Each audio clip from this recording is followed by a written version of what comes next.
Charles Barkley made a comment during TNT's broadcast of the Kings come from behind win against the Warriors. And I thought it was right on the money. He said, Klay's not the same guy. Draymond's not the same guy. And Wiggins has never been that guy. I want to attack every guy piece by piece of what Chuck had to say. I've been on that wave about all three of these gentlemen for a few years now. Wiggins did make the All-Star game. We got to give that man his just due. But I always just felt like Wiggins underwhelmed me. I never felt like he was an all-star in this league, despite him making that all-star. If you go back and look at that year in the NBA, I think Kawhi was hurt that year. I think PG-13 was hurt that year. There was some weird things going on with the forwards out west that set up somebody to make the darn game. The Warriors were playing really great ball that first half of the season, and Wiggins was balling. He was balling, but to me, he was never an all-star guy in the NBA.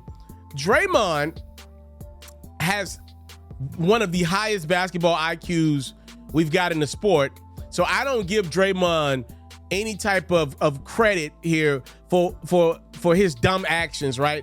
I don't give him a pass for that. We can't 1 minute say he's got a high IQ and then just expect the high IQ guy to turn it off. So Draymond has known for years now that his game has been declining, but he's a smart businessman. So what has he done? He's pretty much catered his game to make it difficult for the Warriors to move on from him, because he's doing the dirty work night in, night out. He's making Steph look great. He's trying his best to make Klay look great. He's put himself in a position where if the Warriors move on from him, are you really going to find that around the league at 25, 30 million a year? So give Draymond credit for being a businessman, but he's hurting the team with the technical fouls. It's too much for what he's given the team offensively and defensively at this point in his career, even for a guy like Draymond. And the Klay Thompson one is probably the most disappointing of the three, because Klay Thompson is an all-time great shooting guard. He's going in the Hall of Fame first ballot. I don't believe there's any question marks about that. This dude was one of the hottest shooters in his heyday. Some would argue that Klay is more deadly than Steph, who we look at as the greatest shooter of all time.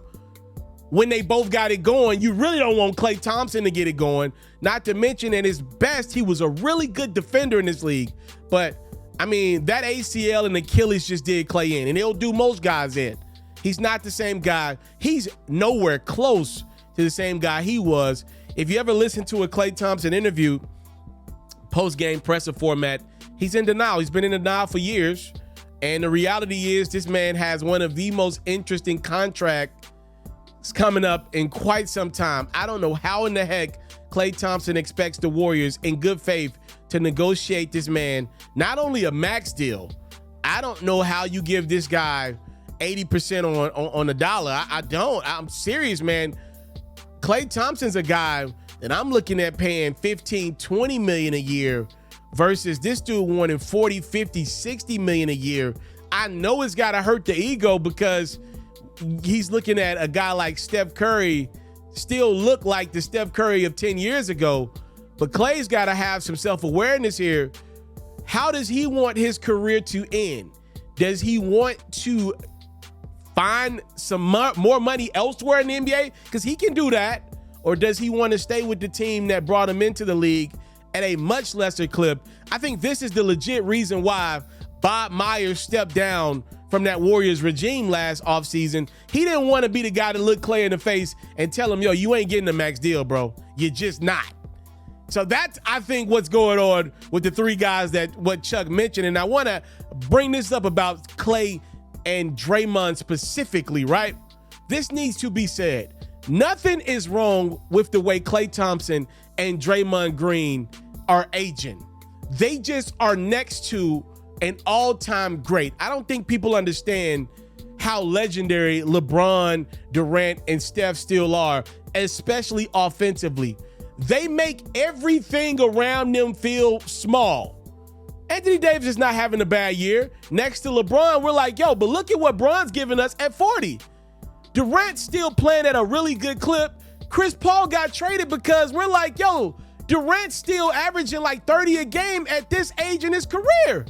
When you look at what Curry is still doing in Golden State, Klay and Draymond are just aging like most 34, 35-year-olds age. But next to Curry and the level that he's playing at, it makes them feel much worse than what they really are. They're just aging like people in the NBA at that age do. If you put 5 65-year-old men in the same room and 4 dudes have worked out moderately, they've ate what they wanted to throughout their lives though, next to one dude that has ate clean his entire life, only lean meats, green juice 2 times a day, you put them dudes next to this guy, you're gonna see significant differences. By the way, the dudes that worked out 60, 65, they're probably gonna still live a good amount of life. But next to lean green machine, it feels like they've lived in 2 different worlds. That's what's happening to Klay and Draymond. Yes, they're aging, but most people at their age in the NBA are a shell of themselves. Curry's just unreal right now. So is Durant, and so is LeBron. I want to salute you, homie, for building your own thing and doing your own thing. Why build theirs when I believe I can build my own? You've already done it, or I wouldn't be here. I'm already the only elite sports and music journalist in the game today. My goal is simple, to be the best there's ever been. So please don't go. Make sure you subscribe and follow the journey. It truly means everything to me. I tell stories, I talk music, I cover sports, I am culture, I am Ferro.